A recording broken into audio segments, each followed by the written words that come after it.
Ce n'est pas un désert, cette distance, mais un seuil sylvestre,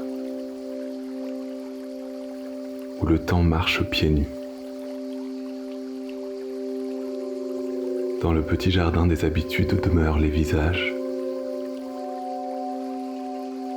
courbés sur l'écho de gestes en miniature. Ils se tiennent là et en ordre, et nomment paix ce silence cloué.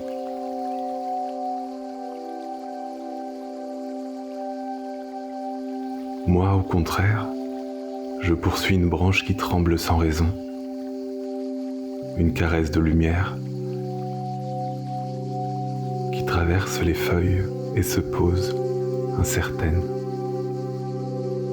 sur le sol de la chambre.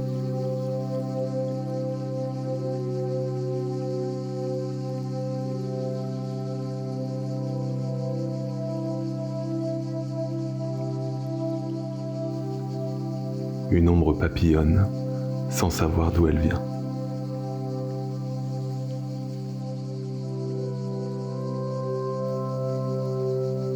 La solitude, lorsqu'elle pèse,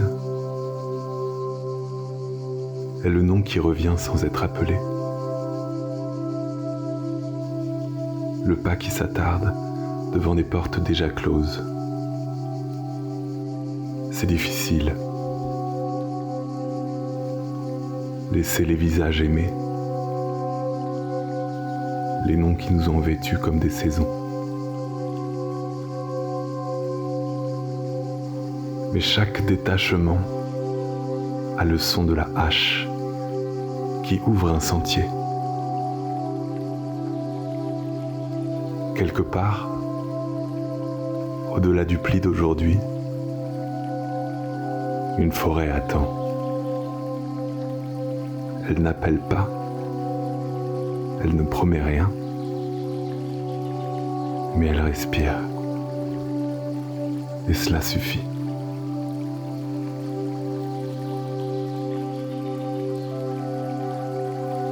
Écho de lumière et de souffle.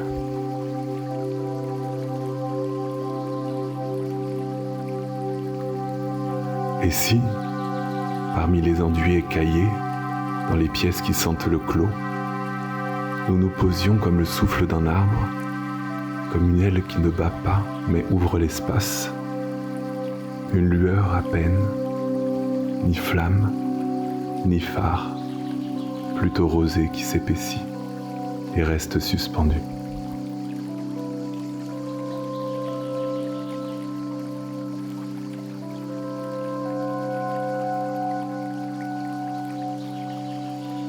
Notre présence, source tranquille, œil qui ne juge pas et qui écoute. Une écoute faite de veines, d'eau souterraine, de battements qui ne crient pas mais savent.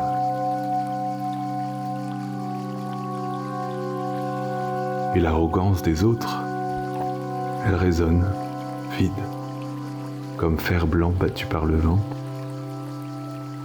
Et la peur, elle déchire l'air comme une toile, mais aussitôt se dissout, engloutie par le pas de l'herbe qui repousse, obstinée. Mais ainsi nous avançons, ni héros, ni saints, seulement des fils d'air, entre les buissons et les fossés, entre le gargouillis du ruisseau et le grincement lent des portails rouillés. Chaque son intérieur devient écho, la mémoire qui s'efface, le cœur qui bat aux tempes, le silence qui dilate la gorge.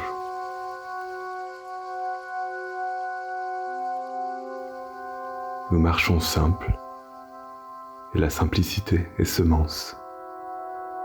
Elle tombe, disparaît, puis revient feuille, puis fleur, puis encore souffle, et le monde, un instant, se laisse porter.